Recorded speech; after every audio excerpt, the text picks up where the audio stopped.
Hey guys, so I just wanted to come at you guys with a few exercises that are important for you if you want to increase your PRs in the gym, particularly your bench press, squat, and deadlift. Okay, so we're going to talk about increasing what exercises will help increase your bench press in the gym. Okay, so first thing we'll talk about is just some accessory chest exercises you can do.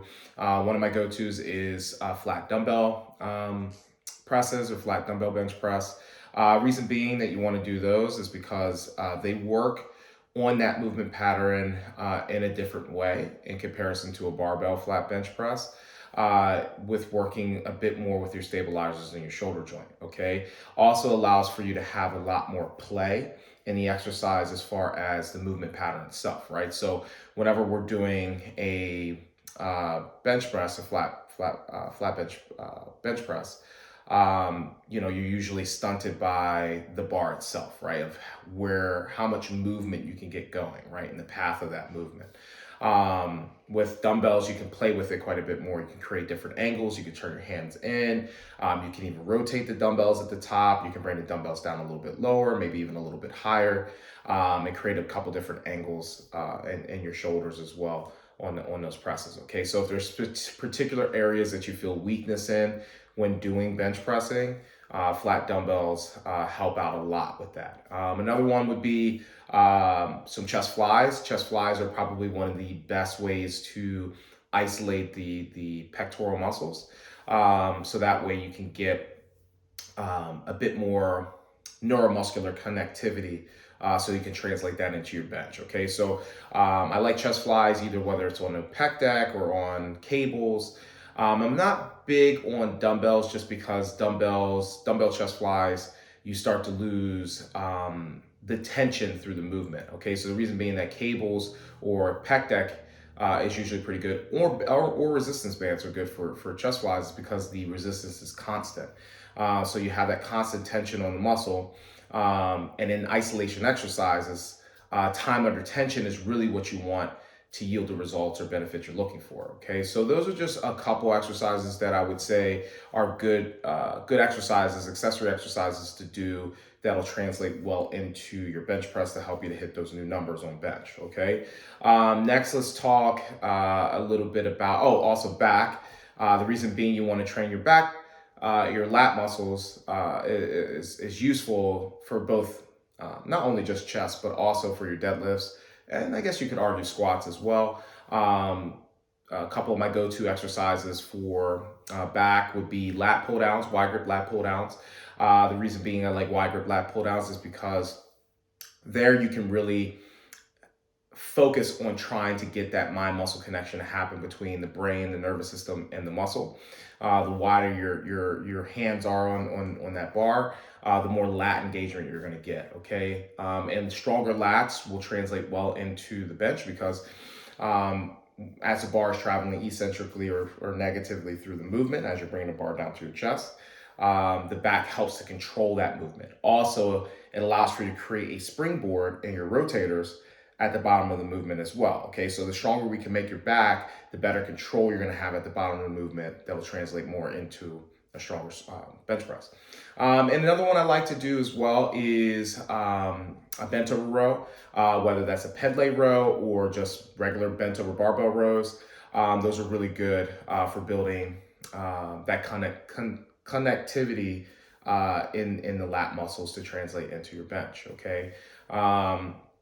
And then next, let's talk a little bit about legs. So some leg exercises that'll be good for squats and some leg exercises that'll be good for deadlifts. Okay, so for squats, a couple of the isolation exercises I typically would recommend that'll translate well into a squat to help you to hit those new PR numbers is one, leg extensions, okay, quad extensions. It's common in bodybuilding, but not so much in powerlifting, for you to be focusing on isolation exercises. But unfortunately, there's not an easier way to isolate the quads than leg extensions, okay? Any other leg exercise is going to be using a lot of other muscles in that movement. So quad extensions are ideal for isolating your quads to get the most out of them beyond squatting or leg pressing or any of that stuff, okay?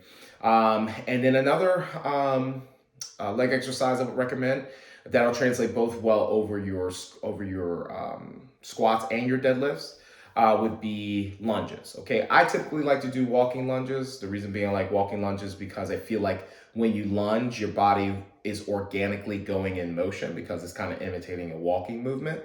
So I like to continue that energy forward. I feel like stationary lunges put a lot more tension on a knee joint than necessary, and I feel like it's just not as organic of a movement as a moving or walking lunge. So I like walking lunges because they help to isolate the quads as well as the glutes, which translates well over the squat and the deadlift as well.